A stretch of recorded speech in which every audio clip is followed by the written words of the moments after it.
And here we go, Book 8 of the Odyssey by Homer. How they held games and sports in Phaiacia.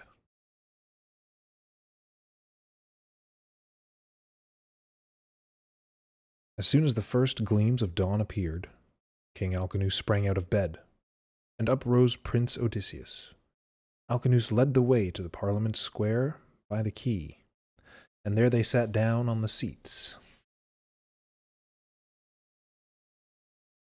The seats of polished stone, side by side. Meanwhile, Pallas Athena took the form of the king's herald, and went up and down in the city to arrange the convoy of Odysseus. And to every soul she met she spoke, and said, "This way, lords and princes of the nation, to Parliament, and you shall hear about the stranger who has lately come to the palace of your wise king, after a long travel on the sea, a man who seems like a visitor from heaven." This made them all eager and curious to hear. Soon every corner and every seat was full of the gathering people. Crowds were there gazing at the stranger.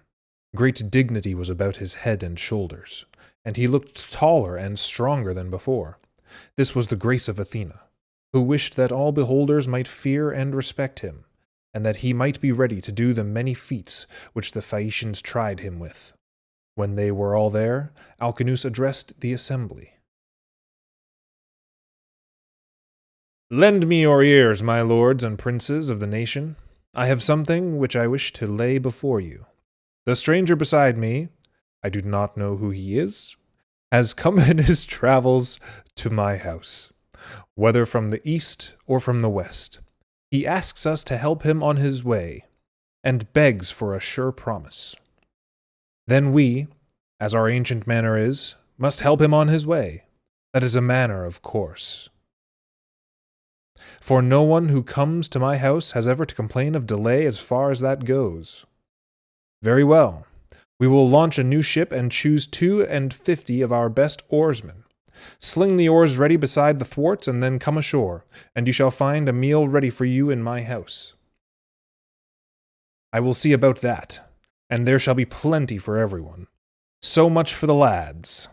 You, my lords, all who are here, come up to my house now, and we will entertain our visitor. I will take no denial. And send for the minstrel Demodocus. There is no one like him to make us merry if he is in the mood to sing a divine gift that is indeed." So the king went home with the princes, and a herald summoned the minstrel. 52 men launched the ship, and put mast and sails aboard, and ran the oars into the leathern thole slings. Leathern thole slings.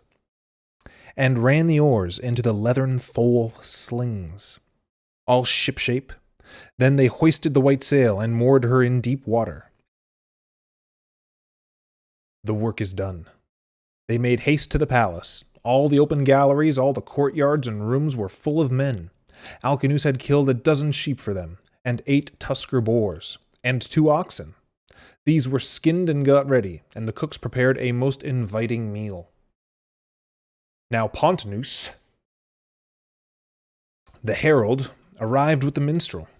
This man was the muse's darling, but she had given him evil mixed with good. She took away the sight of his eyes, but she gave him the lovely gift of song.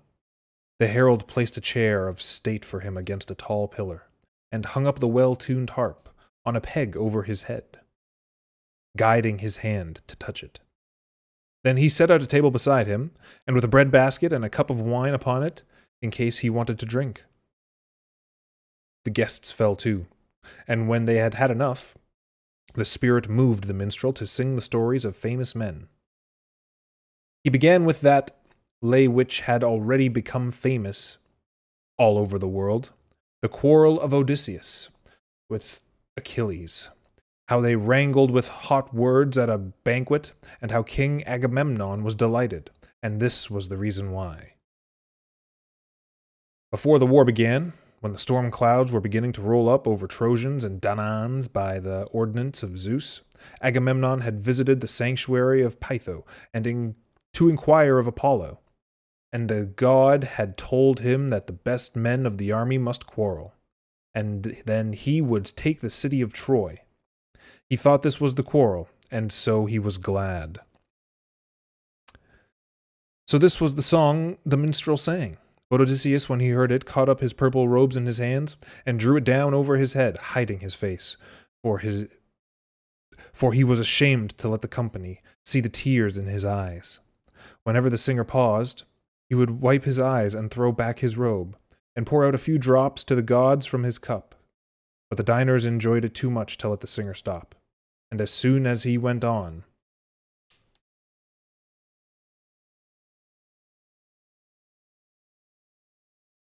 Odysseus would cover his head again and give way to sorrow. No one noticed him but Alcinous, but he was sitting next to him and saw what he did, and heard his groans. So at last he spoke. "Look here, gentlemen, we have had enough of our feast now. Enough of banquet's bosom friend the harp. Let us... Bosom? Banquet's bosom friend, the harp. Let us go out and try our luck at games and sports, that our guest may report to his friends when he gets home how we beat the world at boxing and wrestling and jumping and running." At this hint, they all got up and went out after him. The herald hung up the harp on its peg and led out Demodocus after the others. All made haste to the ground, and a huge crowd followed, thousands of them. Young champions were found in plenty. Top ship and quick sea and paddler, seaman and poopman. Poopman? Beacher and oarsman, deep sea and lookout, go ahead and up aboard. There was Sigert the son of many clipper shipwrightson. There was Broadsea, the very spit of bloody Ares himself, and Admiral Titties, the finest man in stature and strength after the admirable Laodamas. And there were 3 sons of Alcinous, Laodamas and Deep Sea Halios and Clytonius of naval renown. The first contest was a foot race. The running was fast from scratch to finish. They went tearing along over the course all in a bunch, except Clytonius. He was far and away the best, and beat the field by the breadth of a mule's day work and on fallow land. Next came wrestling, and Broadsea won. At jumping, Sigert was first. The rest, nowhere. Paddler was easily first at putting the weight, and in the boxing, Laodamas, the king's son. After that good sport, Laodamas said, "I said, you fellows, let's ask the stranger what he has learnt of games in his school days. He is not bad to look at, good thighs and calves and a good pair of arms on him, a strong neck, hefty and not too old, but he's broken down with hardships. I declare there's nothing worse than the sea to wear a man out, however strong he may be." Broadsea answered, "Excellent, you go and make the proposal, challenge him yourself." So Laodamas went forward and said to Odysseus, "Come along, father, have a try at the games yourself, if you ever learnt 'em. A man who ought to know about the games. Game is the best way to fame while you're still alive. What you can do with your arms and legs. Come along, have a try. Begone, dull care. You haven't long to wait now. Your ship is afloat and the crew ready." Odysseus answered, "Why do you say that, Laodamas? You are all making fun of me? My mind is more set on troubles than on games. Suffering and sorrow is what I have had so far. I am here in your gathering only as a suppliant to your king and people, and all I want is to get home." But Broadsea thought he would get a rise out of him and say, "Ah, well, sir, I would not put you down as a fellow who goes in for games, though that is the way of the world, you know. Skipper of a trading crew is what you look like, plying in a broad hooker, thinking of cargo, keeping an eye on the goods and grabbing what profits you can. You certainly have not the look of a sportsman." Odysseus said with a frown. Sir, I do not like your way of speaking. We know the gods do not grant all the graces to any man, handsome looks and good sense and eloquence together. One man is not much to look at, but God crowns his words with beauty, so that all may listen to him with delight. He speaks in a steady voice with winning modesty. He is notable where men gather together. And he, as he walks through the streets, all gaze upon him as one inspired. Another, again, may be handsome as a young god, but there is no crown of grace upon his words.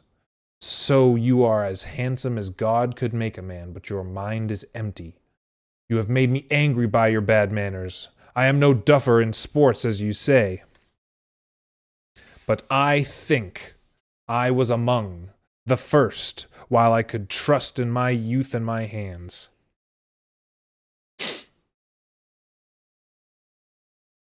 Now I am tired and worn out with perils in battle and perils of the sea. Well, never mind that. I will not try my hand. You have cut me to the quick, and I cannot sit still any longer. He sprang up, cloak and all, and seized a huge big weight, far heavier than any the young man had been using. And with one whirl around his head, he cast it strongly. The stone went whizzing through the air, and all the stout seamen standing by crouched down as they felt the wind of it. Over all the marks of the others, it flew like a bird. The man marking the throws was really Athena, and she called out,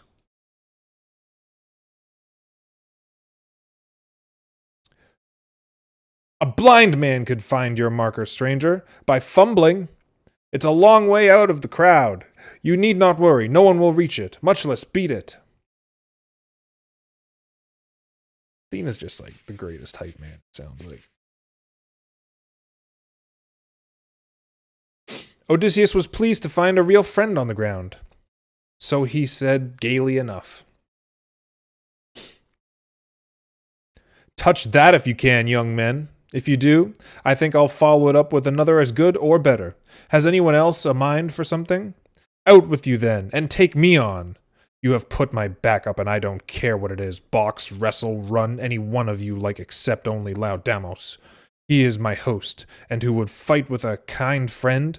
I call that man a good-for-nothing fool, who would set up to rival his host at a game in a foreign land. He is docking his own tail. Anyone else, I say, no one barred, anyone is good enough. I'll try a bout with him, man to man. I am not a bad hand at any game that's going. I know how to handle a smooth bow. I can pick off my man first out of the enemy ranks, if there are heaps of my comrades shooting at the fellows. Only one man beat me before Troy with bow and arrows, and that was Philoctetes. Philoctetes. As for all the men who now eat bread on the face of the earth, I say I am better than any of them. But not the characters of ancient history. I should not care to match myself against Heracles or Eurytos, the Oicalian, who dared to stand up to the immortals. That is why Eurytos never lived to grow old. He challenged Apollo to a shooting match, and Apollo was angry and killed him. As for javelins, I'll throw one as far as you can shoot an arrow. I am afraid of nothing but the foot race. Someone might beat me there, for the sea has been too much for me. There is no great comfort aboard ship. And my sinews are all slack. Rip to the sinews. All were silent at this, but after a while Alcinous spoke for the rest. My dear sir, you do not offend us by your frankness. You are quite right to stand up for yourself, when someone sneers at you as this man did. You make it quite clear that no one who can talk sense could ever question your powers. But now let me say a word, please. We are anxious that you should take away a pleasant memory of our performances. We have our own powers, you know, which Zeus graciously gave to our fathers, and they handed down to us. When you are at home again and sitting at dinner in your hall with your wife and children, we hope you will remember us and tell them the story. The truth is, we are not first-rate boxers or wrestlers, but we are fine oarsmen and the best of seamen. Our delight is in feasting, in music and dancing, plenty of clean linen, a warm bath and bed. Come now, out with the best of our dancers. Let our friend have something to tell his friends when he gets home. How we beat the whole world at shipwork and footwork, dancing and song. Fetch the harp, someone. Off with you on the spot, and give it to Demodocus. It is somewhere in the house. Trying to get the party started. No sooner said than done. Away went the herald to fetch the harp. The stewards appeared, 9 men appointed to be masters of the ceremonies. They cleared the ground and made a good tidy ring. Then the herald brought the harp for Demodocus, and he stepped into the middle. Groups of blooming boys circled about him, footing it round and tapping the ground. Odysseus was fairly amazed to see their twinkling feet. The harper struck up a tune, and sang the loves of Ares and Aphrodite. He told how that first they lay secretly in the house of Hephaestus himself. Ares brought her many gifts, and dishonored the bed of Lord Hephaestus. But before long Helios the sun came and told him that he had seen them lying in a loving embrace. Hephaestus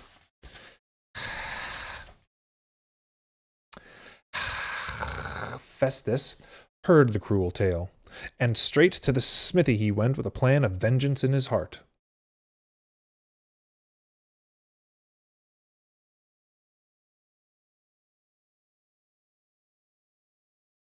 He set the great anvil on the stand, and forged chains that could not be broken or loosed, to hold the pair immovable. When he had fashioned this net for Ares in his hot anger, he took it to the bedchamber, and fastened the meshes over the bedposts and down from the roof beams. Network fine as a spider's web, which no eye could see, not even the blessed gods themselves, a masterpiece of clever work. As soon as he had draped the cunning net to perfection, he made as if he were going to Lemnos, for he loved that noble city best of all. But Ares kept no blind man's watch. He saw the master craftsman going away. He made haste to the house of the famous smith, eager for the love of garlanded Cytherea. Cytherea? She had just come in from almighty Cronion, her father, and there she was sitting in the house when he entered. He clasped her hand and said, "Come, my love, let us to bed and take our joy. Hephaestus is not in the place, but I think he is gone already to Lemnos, to hear the barbarous talk of those Sintians? Sintians? Sintians." She was filled with joy at the thought, and they lay down on the bed. Then the craftsman's clever net closed round them, and they could neither move nor lift a limb. At last they knew there was no chance of escape. Hephaestus was close by all the time, and now he came hobbling along. He had turned back before he came to Lemnos, for Helios had been on the lookout and told him what had happened. He stood in the doorway, with fury in his heart. He roared aloud and called to the gods, one and all, "Father Zeus, and all you blessed gods who live forever, come this way and see a fine joke, an intolerable piece of impudence, because I am lame. This daughter of Zeus, this Aphrodite, forever treats me with contempt. She loves this murderous Ares because he is handsome and has 2 sound feet on him, and I was born cripple. Why blame me? It is my parents' fault, not mine, and I wish I had never been born at all. But you see where the loving pair are sleeping, on my own bed. It makes me sore to see that. Well, I don't think they will care to lie like that one little minute more, fond lovers though they are. Before long they won't want to sleep, neither one nor the other. But there my ingenious arts will keep them, until her father pays back my marriage gifts, every jot. All I paid for the sake of this bitch because she was a pretty girl, but she does not know how to behave herself. Damn." At this call, gods crowded to the smith's house.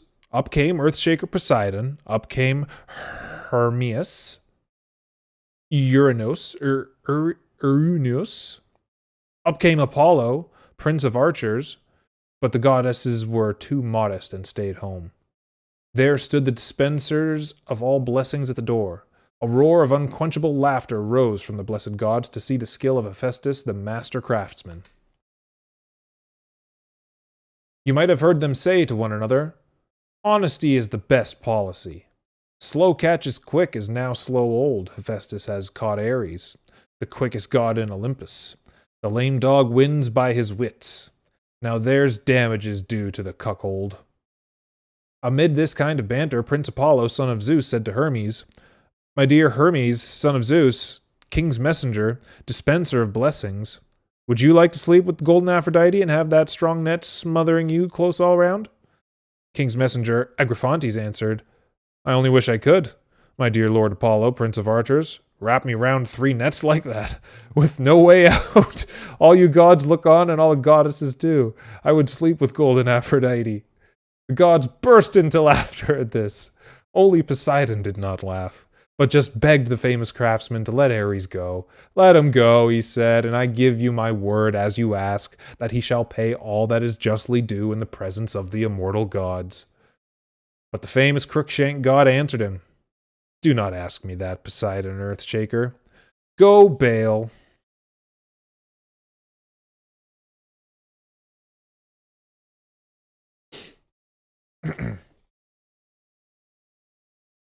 Go bail a cheat, and he'll cheat you out of your bail.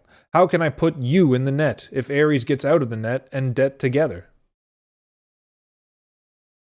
To this Poseidon Earthshaker made reply, "Hephaestus, if Ares gets out of his debt and shows a clean pair of heels, I will pay you the debt myself." Then the famous Crookshank god gave answer, "I cannot, and I must not refuse your offer." So Hephaestus, angry still, undid the net. Once free from the inextricable bonds, the two were off, like a shot. He to Thrace, and she to Cyprus, smiling broadly away to Paphos, and her temple, and altar of incense. There the Graces bathed her, and rubbed her with oil divine, such as the deathless gods refresh themselves with, and they clothed her in lovely garments, a wonder to behold. So sang the famous singer. That was all just the song that the dude was singing at the party that Odysseus is at, let's not forget. Odysseus was delighted as he listened, and no less that whole nation of seafaring men. Alcinous next told Helios, and Laodamas to dance alone, since no one wished to compete with them. So they took in hand a fine purple ball, one of the clever works of Polybus. One of them would bend his body backwards and throw up the ball into the clouds. The other would jump high and catch it lightly in the air before his feet touched the ground again. After throwing it straight up in this way, they danced on the level ground, throwing the ball one to the other again and again. The lads beat time standing round the ring with clapping hands. At this Odysseus said to Alcinous, "My lord Alcinous, you boasted that your artists of dance were the best, and here it is really before us. I am amazed at the sight of them." This delighted the royal prince, and he called out at once to the company, "Do you hear that, my lords and gentlemen all? Our guest seems to be a man of mighty good sense. Come now, let us give the strangers due as is right and proper.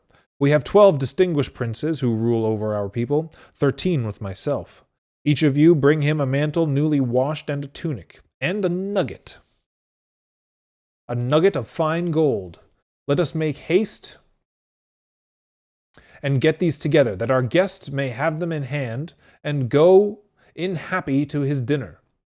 And Broadsea must make his peace with a gift and an apology, since he was rude to him just now." The princes applauded this. Each did his part and sent his marshal to fetch the gifts.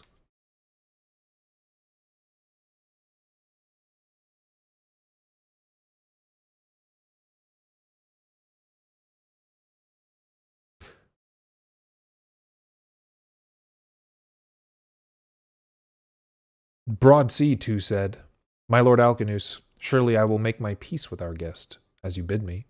I offer him this sword of bronze with a silver hilt, and a new sheath of ivory to hold it. This ought to make amends for a good deal." Then he placed in the stranger's hand the sword with its knobs of silver, and said simply, "I salute you, father. If I have blurted out an ugly word, may the winds carry it away. May the gods grant you to come safe to your native land and see your wife, after all your long sufferings far from your friends." Odysseus answered, "I wish you well also, my friend. May the gods give you happiness, and may you never miss the sword which you have given me with this handsome speech." Saying this as he slung the sword over his shoulder, the sun went down, and the gifts were all there. The servants carried them in, and the king's sons laid the magnificent gifts before their honored mother. Soon the others came in led by Alcinous and took their seats. Then Alcinous said to Arete, "My dear, bring out the best coffer we have, and lay it in newly washed mantle and a tunic. Warm a copper over the fire and get hot water for him to bathe. After that he may see all the gifts of our excellent princes laid out neatly, and have a good dinner with music and song. And I offer him this goblet of wine, a real beauty, pure gold, that he may remember me all his days, as he pours that sacred drops in his hall to Zeus and all gods." Accordingly, Arete directed her women to set a large tripod over the fire at once. They put a copper over the blazing fire, poured in the water, and put the firewood underneath. While the fire was shooting up all round the belly of the copper, and the water was growing warm, Arete brought out a handsome coffer from her room and laid all the gifts in it, clothes and gold,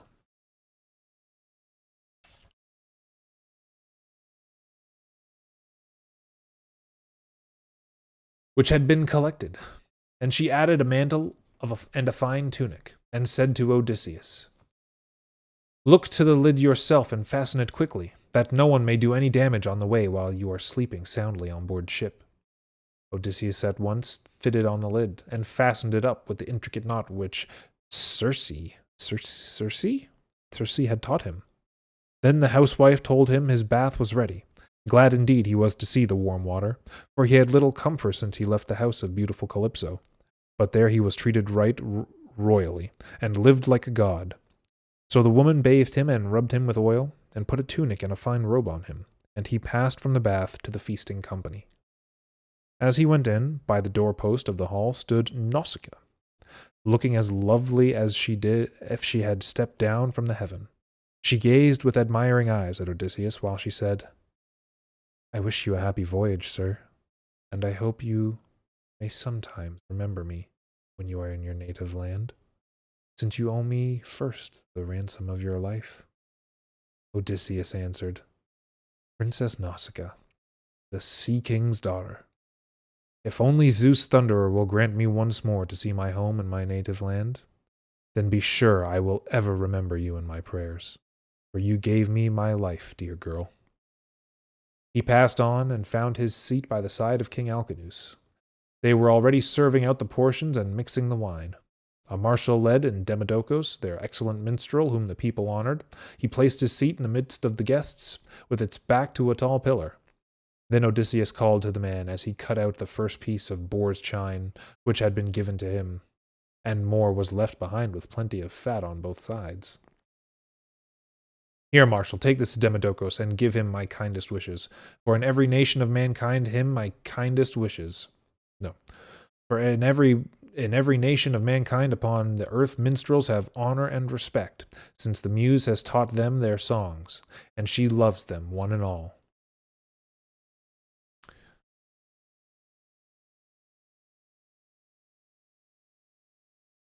The marshal took the slice and set it before Demodocus, who accepted it with great satisfaction. Then they all fell to. When they had eaten and drunk as much as they wanted, Odysseus called out, "Demodocus, I commend you above all mortal men. You must have been taught by the Muse, the daughter of Zeus, or by Apollo, his son. For you sing only too well of the fate of the Phaeacians, and all they did and suffered and the hardships they went through, just as if you had been there yourself, or heard it from one who had. Now change the tune, and sing the contrivance of the wooden horse, how Epeus made it with the help of Athena, and Odysseus brought it into the citadel by way of stratagem, full of men who sacked Ilion. Then, if you tell the story right, I will declare at once to all the world that God has been generous to you and inspired your song." Then the inspired minstrel delivered his song. He began where the Aeacians embarked in the fleet and sailed away, after setting fire to their encampment. But by that time the illustrious Odysseus and those with him, hidden in the horse, were in the marketplace of the city, for the Trojans themselves dragged it into their citadel. There stood the horse, there stood the people all round, doubtful what to do. 3 plans found some favor: to break up the wood with axes, or to drag it away and cast it down from the rock, or to leave it as an offering to appease the gods. This last plan was taken in the end, for it was their fate to perish when the city should admit that great wooden horse, with all the best men of the invading host within it, to bring ruin and destruction upon Troy. He sang how the sons of Phaiacia left their lair and poured out of the horse, and laid waste to the city. He sang how they went this way and that way, sacking the place, and Odysseus came to the house of Deiphobos, like another god of war, along with royal Menelaus. That was the most dangerous of all his battles, so the minstrel said, and won after all the help of Athena. So sang the famous minstrel. Odysseus was melted, and tears ran over his cheeks. He wept as a woman weeps with her arms about a beloved husband who has fallen in front of his people, fighting to keep the day of ruin from city and children. When she sees him panting and dying, she throws her arms around him and wails. And wails and wails and wails and wails aloud.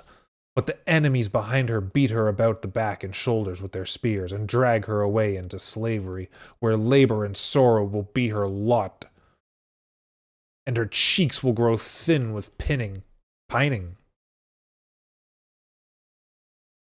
No one else noticed his tears, but Alcinous saw clearly enough, sitting by his side, and heard his sobs. At once he called out to the company, "Listen to me, my lords and gentlemen. It is time for Demodocus to quiet his harp. Not everyone is pleased by the song. Ever since he began to sing at this supper, our guests have been grieving. His heart must be full of sorrow. Well then, let the man stop, that we may be all merry, host and guest alike, which is much the best thing. All this has been arranged in honor of our guest. Food and escort and friendly gifts which we offer in goodwill. Stranger or suppliant stands in a brother's place to any man who has a touch of good feeling."